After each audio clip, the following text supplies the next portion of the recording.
Media ভয়েসমেলে স্বাগতম। করুণাময়ী রানী রাসমণি ধারাবাহিকে রাজ চন্দ্র দাসের মৃত্যুর দৃশ্য শুটিং এর সময় ভেঙে পড়েছিলেন সেটে উপস্থিত অনেকেই, জানালেন গাজী আব্দুল নূর। এই ধারাবাহিকে রাজচন্দ্রের ভূমিকায় অভিনয় করতেন বাংলাদেশের এই জনপ্রিয় অভিনেতা।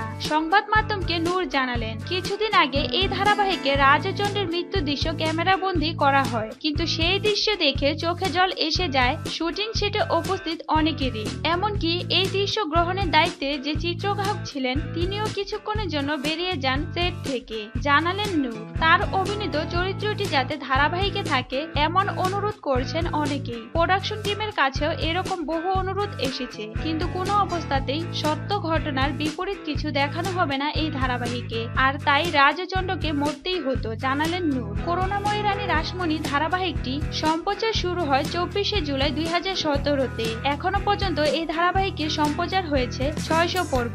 সম্প্রচার শুরুর পর থেকে টিআরপি তালিকায় একেবারে উপর দিকে থেকেছে এই ধারাবাহিকটি। তবে টেলিভিশনে ফেরার ইচ্ছে রয়েছে, জানালেন নূর, কিন্তু সেটা খুব শীঘ্রই নয়। করুণাময়ী রানী রাসমণিতে অভিনয় করার জন্য দেহের ওজন অনেকটা বাড়াতে হয়েছিল তাকে। এছাড়াও একজন জমিদারের হাঁটা চলা, কথা বলার ধরন রপ্ত করতে হয়েছিল তাকে। তাই নতুন কোনো চরিত্রে কাজ করার আগে পুরো তৈরি হয়ে তবেই ফিরবেন নূর, জানালেন অভিনেতা। করুণাময়ী রানী রাসমণিতে অভিনেতা গাজী আব্দুল নূরের অভিনয় আপনাদের কেমন লেগেছে তা অবশ্যই কমেন্টে জানাবেন। ভিডিওটি ভালো লাগলে লাইক এবং শেয়ার করতে ভুলবেন না। বাংলা বিনোদন জগতের এই ধরনের আরো খবর পেতে চ্যানেলটি সাবস্ক্রাইব করে বেল আইকনটি ক্লিক করুন সবার আগে সব ভিডিও পেতে।